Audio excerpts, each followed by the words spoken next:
یہ آپ کے معیار جو ہیں یہ الگ الگ کیوں ہیں؟ آپ معیار ایک رکھیں نا. آپ اگر سیدہ کو خطا پہ کہنے والے وہ آپ کا بھائی ہے، وہ آپ کے لیے بڑا، آپ اس کے لیے شیر و شکر ہے، آپ کے لیے ماشاءاللہ مجاہد اہل سنت ہے، تو اگر کوئی شخص جناب ابوبکر کو خطا پہ کہہ دیتا ہے تو کیا ہو گیا؟ الحمدللہ رب العالمین والصلاة والسلام علی سید الانبیاء والمرسلین وآلہ الطیبین الطاہرین ومن والاه. بسم اللہ الرحمن الرحیم. السلام علیکم ورحمۃ اللہ وبرکاتہ. ناظرین کرام، آج کی ہماری گفتگو کا موضوع ارض فدق اور میراث الرسول صلی اللہ علیہ وآلہ وسلم ہے. امت مسلمہ کے دو بڑے گروہ شیعہ اور سنی کے درمیان میں یہ سب سے اہم اختلافی مسئلہ ہے. اس مسئلے کی اہمیت اور نزاکت کو جانتے ہوئے آج ہم نے یہ چاہا کہ اس پر وہ گفتگو کی جائے کہ جس سے جو قرآن مجید سے مطابقت رکھتی ہو. افسوس کی بات یہ ہے کہ آج ہمارے معاشرے کے اندر خاص طور پر ان مسائل میں کہ جو اختلافی مسائل سمجھے جاتے ہیں، علمی گفتگو کا رجحان ختم ہو گیا ہے. گالیاں، سب و شتم، دشنام ترازیاں، بے جا الزامات، فتوے، تکفیر، تفسیق، ایک دوسرے کو گمراہ قرار دینا، اس طرح کے رویے آج ہمارے معاشرے میں انتہا پسندی کو پیدا کر رہے ہیں. میں سمجھتا ہوں کہ میرا ایمان ہے کہ رسول اللہ صلی اللہ علیہ وآلہ وسلم نے اس امت کو ایسے ہی نہیں چھوڑا، بلکہ آپ نے جس طرح کی صحیح حدیث ہے، حدیث الثقلین، آپ نے فرمایا کہ میں تم میں دو چیزیں، گراں قدر چیزیں چھوڑ کے جا رہا ہوں، کتاب اللہ اور میری اطاعت. یہ دو گراں قدر چیزیں ایسی ہیں کہ امت کے جو اختلافی مسائل ہوں گے، جہاں امت تقسیم ہو رہی ہو، تفریقے میں پڑ رہی ہو، تو ہمیں اپنے مسئلے کو قرآن مجید کے بارگاہ میں بطور مقدمے کے پیش کرنا چاہیے کہ قرآن اس بارے میں کیا کہتا ہے. لہٰذا آج میں اپنی گفتگو کو قرآن مجید کے سامنے پیش کرنے کی کوشش کروں گا. یہاں میں ارض فدق کے بارے میں بتاتا چلوں کہ خیبر کے قریب مدینہ میں ایک زمین ہے، وہاں یہودی آباد تھے. جب فدق کے رہنے والے یہودیوں کو یہ بات معلوم ہوئی کہ نبی صلی اللہ علیہ وآلہ وسلم کو خیبر کے یہودیوں پر فتح حاصل ہوئی ہے اور خیبر کے یہودی باوجود اپنی طاقت اور قوت اور شان و شوکت کے وہ شکست کھا گئے ہیں، تو فدق کے رہنے والوں نے بغیر جنگ کیے مصالحت کی، صلح کی اور رسول اللہ صلی اللہ علیہ وآلہ وسلم کے لیے اپنی زمین اور اموال کو پیش کر دیا. اس بارے میں کسی کا کوئی اختلاف نہیں ہے، نہ شیعہ کا نہ سنی کا، کہ رسول اللہ صلی اللہ علیہ وآلہ وسلم کی حیات طیبہ میں وہ مال جو بغیر جنگ کیے مسلمانوں کو حاصل ہو، وہ رسول اللہ صلی اللہ علیہ وآلہ وسلم کے لیے ہے، خالصتاً لرسول اللہ. وہ خالص رسول اللہ کا حق ہے، اس میں کوئی شریک نہیں ہے، نہ حکومت ہے نہ کوئی اور شخص ہے، کسی کی شراکت اس میں موجود نہیں ہے. قرآن مجید کی سورۃ الحشر کی آیت نمبر 6 میں اللہ سبحانہ وتعالی نے اس کو بیان کیا. فرمایا اعوذ باللہ من الشیطان الرجیم، بسم اللہ الرحمن الرحیم. وما آفاء اللہ علی رسولہ منہم فما اوجفتم علیہ من خیل ولا رکاب ولکن اللہ یسلط رسلہ علی من یشاء واللہ علی کل شیء قدیر. اس کا ترجمہ ہے، اور جو مال اللہ نے ان کے قبضے سے نکال کر اپنے رسول کی طرف پلٹا دیے، وہ ایسے مال نہیں ہیں جن پر تم نے اپنے گھوڑے دوڑائے اور یا اونٹ اس پر دوڑائے ہوں، لیکن اللہ سبحانہ وتعالی اپنے رسولوں میں سے جسے چاہتا اختیار دے دیتا ہے اور تسلط دے دیتا ہے. اللہ سبحانہ وتعالی ہر چیز کے اوپر قادر ہے. اس آیت سے معلوم ہوا کہ یہ مال خالص رسول اللہ صلی اللہ علیہ وآلہ وسلم کا ہے، کیونکہ یہ صلح سے حاصل ہوا ہے. یہاں تک کوئی اختلاف نہیں ہے. اب یہاں سے آگے گفتگو کرتے ہوئے میں یہاں تھوڑا سا آپ کو روکنا چاہوں گا کہ خاتون جنت، سیدۃ نساء اہل الجنہ، ام الحسنین، ام الحسن والحسین، زوجۃ الامام علی بنت الرسول فاطمہ الزہرا سلام اللہ علیہا کے مناقب ہمیں معلوم ہونے چاہیے کہ رسول اللہ صلی اللہ علیہ وآلہ وسلم کا اپنی حیات طیبہ میں سیدۃ نساء اہل الجنہ کے ساتھ کیا معاملہ تھا، کیا رویہ تھا. امام بخاری نے اپنی صحیح کے اندر فرمایا فاطمہ سیدۃ نساء اہل الجنہ، باب مناقب فاطمہ الزہرا سلام اللہ علیہا میں وہ اوپر لکھتے ہیں کہ فاطمہ جنتی خواتین کی، جنتیوں کی عورتوں کی سردار ہیں، سیدہ ہیں، سیدۃ نساء اہل الجنہ. اسی طرح امام مسلم نے اپنی صحیح کے اندر 6313 نمبر پہ حدیث روایت کی حضرت مسروق تابعی سے. وہ ام المومنین عائشہ رضی اللہ تعالیٰ عنہا سے روایت کرتے ہیں. فرماتی ہیں کہ رسول اللہ صلی اللہ علیہ وآلہ وسلم عن ام المؤمنین عائشہ قالت کن ازواج النبی عنده لم يغادر منهن واحدة فأقبلت فاطمة تمشي ما تخطئ مشيتها من مشية رسول الله صلى الله عليه وآله وسلم فلما رآها رحب بها فقال مرحبا بابنتي ثم اجلسها عن يمينه او شماله. حضرت مسروق تابعی کہتے ہیں کہ ام المومنین نے فرمایا کہ حضرت عائشہ رضی اللہ تعالیٰ عنہ فرماتی ہیں کہ رسول اللہ صلی اللہ علیہ وآلہ وسلم کے پاس آپ کی تمام ازواج مطہرات بیٹھی ہوئی تھی. لم یغادر منہن واحدہ، کوئی بھی اٹھ کے نہیں گئی تھی. اسی اثناء میں سیدۃ النساء اہل الجنہ حضرت فاطمہ علیہ السلام تشریف لاتی ہیں. ان کے جو آنے کا انداز ہے وہ رسول اللہ کے چلنے کے مشابہ تھا اور ذرا بھی ادھر ادھر نہیں تھا، بالکل برابر تھا کہ جس طرح سرکار چلتے تھے بالکل اسی طرح آپ علیہ السلام آ رہی تھی. تو جب آپ صلی اللہ علیہ وآلہ وسلم نے اپنی پیاری بیٹی کو دیکھا، رحب بہا، مرحبا کہا، فرمایا مرحبا بابنتی، خوش آمدید میری پیاری بیٹی. اور پھر آپ کو اپنے دائیں جانب یا بائیں جانب ام المومنین فرماتی ہے بٹھا دیا اور پھر گفتگو فرمائی. اسی طرح صحیح مسلم کے اندر روایت ہے کہ رسول اللہ صلی اللہ علیہ وآلہ وسلم نے فرمایا کہ فاطمہ میرا بدعہ، فاطمہ بدعۃ منی، فاطمہ میرا نبض ہے، میرے جسم کا ٹکڑا ہے. بدعہ جسم کے ایسے حصے کو کہتے ہیں کہ جو انتہائی اہم ہو، اگر وہ کسی انسان سے نکال دیا جائے تو انسان کی موت ہو جائے، انسان اس کے بغیر نہ رہ سکے. تو فرمایا فاطمہ بدعۃ منی، فاطمہ میرے جسم کا اہم حصہ ہے.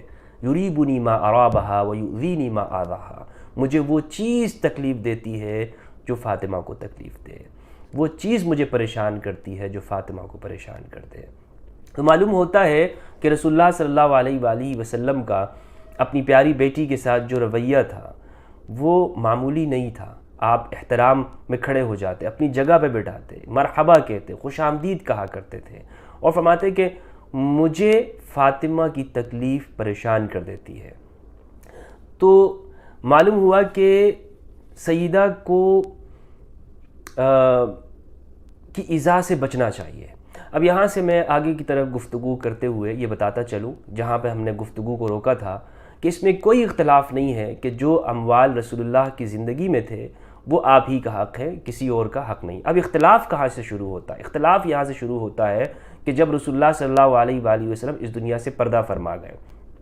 تو اب سوال یہ ہے، کیا رسول اللہ صلی اللہ علیہ وآلہ وسلم کے جو اموال ہیں، جو آپ کے گھر ہے، جسے قرآن مجید نے بیوت النبی کہا ہے، جو آپ کے پاس تلوار ہے، مال مویشی ہے، جو آپ کے پاس جو فدق کی زمین تھی یا دیگر اموال تھے، اس میں وراثت تقسیم ہوگی یا نہیں ہوگی؟ جب جناب ابوبکر رضی اللہ تعالیٰ عنہ خلیفہ بنائے جاتے ہیں تو آپ نے یہ کام کیا کہ رسول اللہ صلی اللہ علیہ وآلہ وسلم کے اموال اور خاص طور پہ ارض فدق اسے اپنے حکومت کے حصے میں لے لیا، کنٹرول میں لے لیا کہ اب اس کے معاملات ہم چلائیں گے، اس کے انتظامات ہم دیکھیں گے.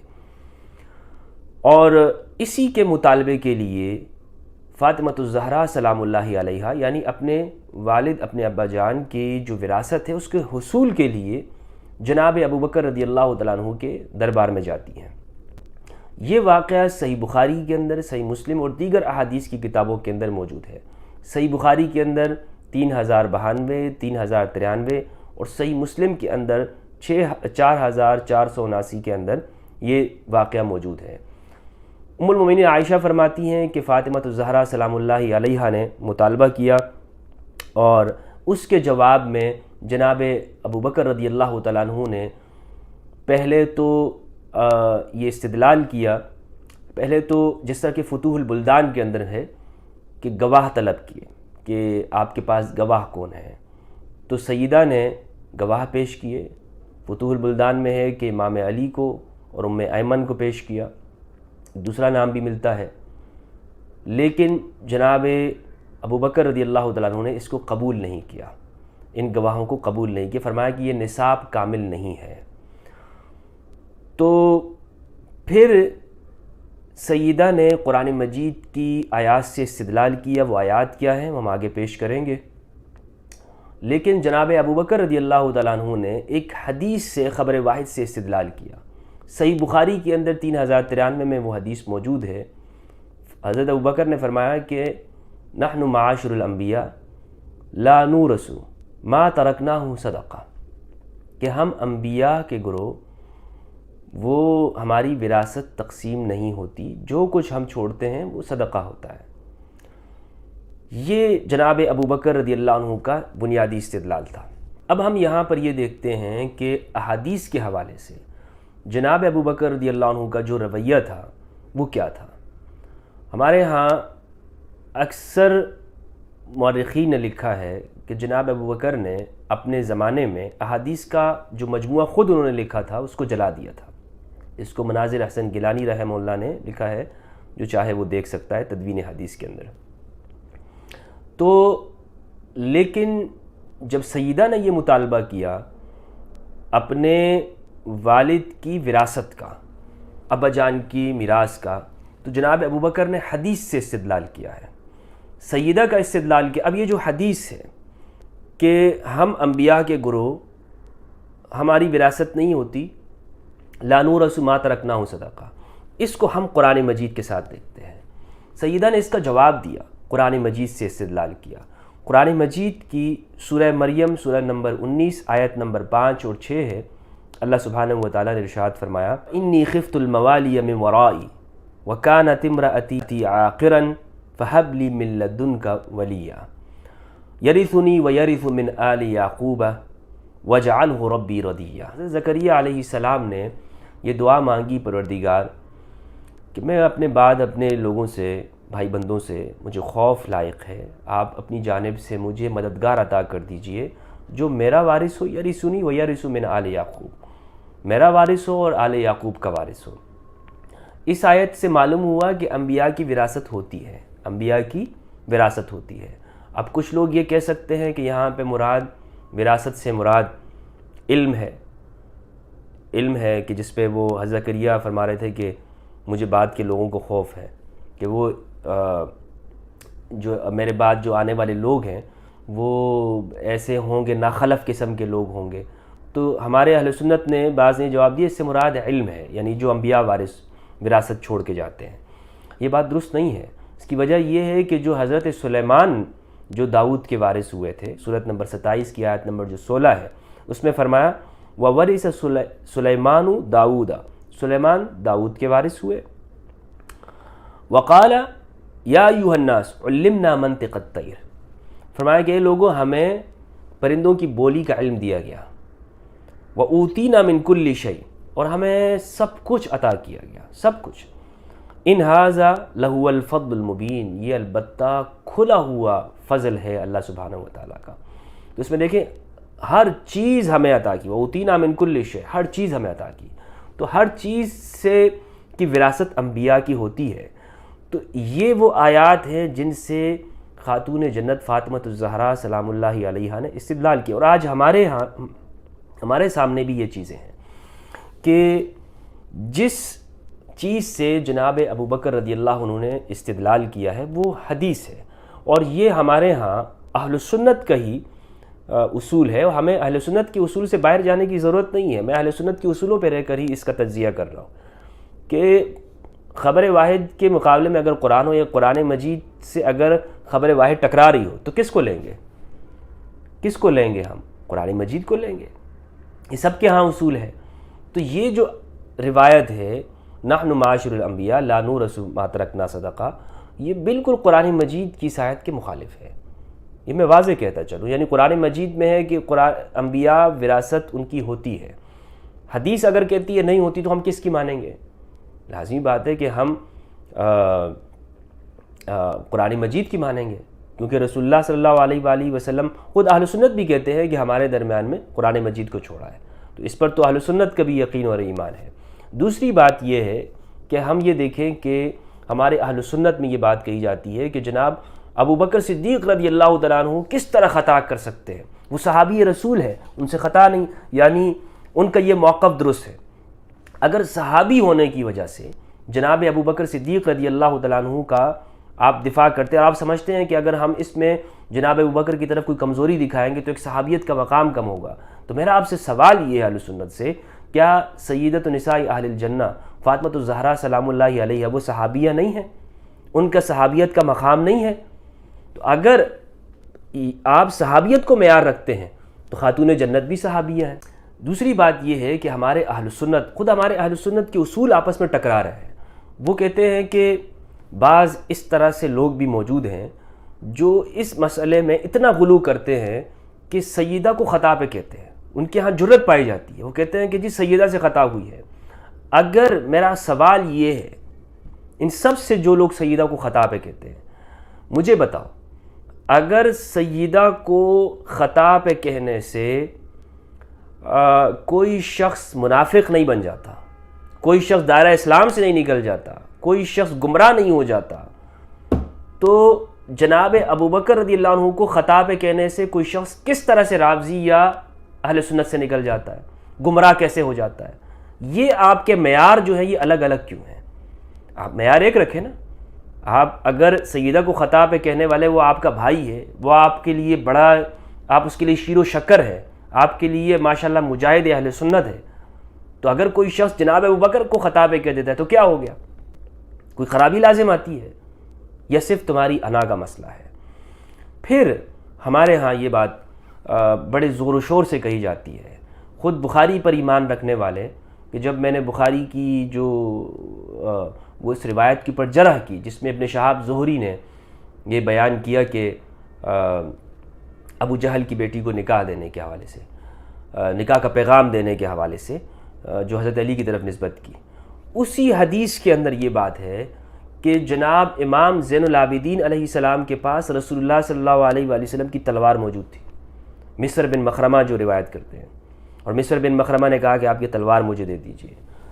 اس روایت میں جناب زین العابدین علیہ السلام کے پاس رسول اللہ کی تلوار موجود ہے، تو اگر رسول اللہ کی وراثت تقسیم نہیں ہوئی تھی تو تلوار امام زین العابدین علیہ السلام کے پاس کس طرح آ گئی؟ اس کا مطلب یہ ہے کہ وراثت تقسیم ہوئی، ایک خاص مال کو، خاص یعنی فدق کی زمین کو، اس مال کو روکا گیا۔ اب یہ کیوں روکا گیا، اس کی کیا وجوہات تھی، اس پہ میں انشاءاللہ تفصیلاً بھی گفتگو کروں گا، لیکن یہاں ہم اس چیز کو ڈسکس کر رہے ہیں کہ جو مطالبہ تھا سیدہ کا وہ قرآن مجید کی روح سے وہ کس درجے کا ہے۔ تو میرے نزدیک میں نے آپ کو بتا دیا کہ سیدہ کا مطالبہ بالکل حق اور ثواب مطالبہ، قرآن مجید کے بالکل عین قرآن کی آیات سے موافق مطالبہ ہے۔ پھر آپ یہ دیکھیں کہ امام علی کے پاس رسول اللہ صلی اللہ علیہ وآلہ وسلم کے مال مویشی میں سے وہ خچر جو صفین میں تھا وہ بھی امام علی کے پاس تقسیم ہوا۔ اسی طرح قرآن مجید نے ازواج مطہرات کے جو گھر ہیں انہیں بھی سورہ احزاب سورہ نمبر 33 کی آیت نمبر 53 میں ہے کہ نبی کے گھر قرار دیا ہے۔ فرمایا یا ایھا الذین آمنوا لا تدخلوا بیوت النبی الا ان یؤذن لکم، اے ایمان والو نبی کے گھروں میں داخل مت ہو جب تک کہ تمہیں اجازت نہ ملے۔